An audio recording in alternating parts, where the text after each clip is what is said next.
Hello and welcome cycling fans to the preview of stage 16 of the Giro d'Italia 2024. Before we dive into the action of third week, don't forget to hit the subscribe button so you never miss a preview of a Grand Tour stage ever again. But before all that, let's just take a quick look at stage 15 that fully delivered. It was quite entertaining and thrilling. Tadej Pogačar attacked some 14 kilometers before the finish from the GC group, caught Nairo Quintana and Steinhauser, who were in the breakaway, and won his fourth stage in this year's Giro. Before we continue, tell me in the comments, is Pogačar the best cyclist in the world right now, or is it maybe Mathieu van der Poel, Remco, Vingegaard? Bardet attacked from the GC group as well. He was fourth in front of Martinez and Thomas, who finished at the same time in front of Rubio, O'Connor, Andersson, and Hirt, rounding up the top 10. A lot of guys tried to go in a breakaway and win this stage. Quintana, Steinhauser, Conti, Valter, Piganzoli, Geschke, so Michael Storer, Julian Alaphilippe, all the usual suspects, but UAE kept them on the leash and they won today. They were rewarded by Pogačar. He now extends his lead almost 7 minutes in front of Thomas and Martinez, who are now just 15 seconds apart. O'Connor is still lurking for that podium spot in fourth.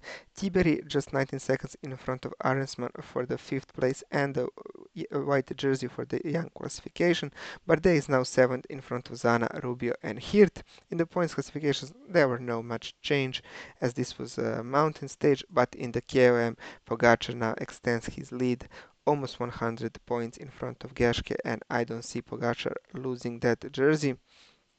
In the youth classifications, Tiberi, Arensman, and Zana are the top three. So let's move on to the stage 16.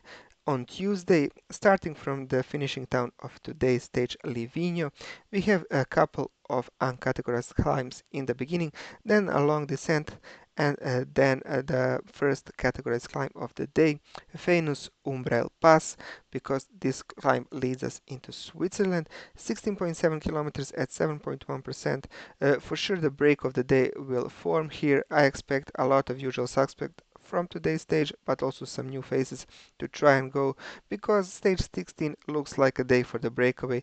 UAE controlled all day today. They will take it a bit easier.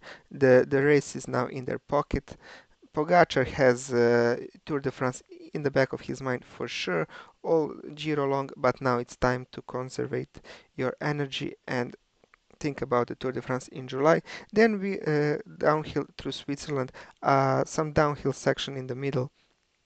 We get to the valley near Bolzano, and then final two climbs back to back. First one is 23.3 kilometers long at 4.7, and the last one is 7.6 kilometers at 6.1% before the finishing in Val Gardena. If you look at the map, we will see that the stage takes us to the east, and the final climb is pretty steep. Last 2 kilometers are 11.8% with the maximum gradients of 16%. So this is like a perfect terrain for someone of the GC group to try and attack, break one or two guys in the group, take some 10-20 seconds. This is not the stage when you can gain a lot, but you can lose some places, because it looks like the prediction is that it's going to rain on Tuesday quite a bit in the valley near Bolzano, some 3 millimeters per hour, so that's a lot of rain. And also in the finishing town of Val Gardena, there will be a bit less rain, but okay, also tricky in those conditions. Before we move on to the bookmakers odds for Tuesday's stage, tell me in the comments who do you think is going to win. Will it be someone from the GC group? Will UAE try again for Pogačar, or is it the day for the breakaway? And the bookmakers are also split between those two options. They are more in favor of Pogačar, of course, they have to be, but all the other guys in the top 10 are breakaway contenders: Valentin Parapantra, Damiano Caruso, Nairo Quintana, Georg Steinhauser, all the usual suspects, but my pick for Tuesday stage is Damiano Caruso. Why is that? Well, he had a crash in the first week, I think, but it looks like he fully recovered now. He helped Antonio Tiberi on the final climbs today.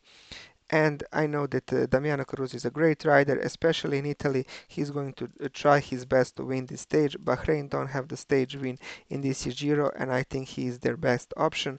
He goes on the attack on Tuesday and wins the stage in my book. So we'll see how it shapes up, but I am backing him. Before we wrap up this preview, like this video if you like my comments and my content. Don't forget to subscribe, and I hope to see you for my preview of the stage 17. Have a great day and bye.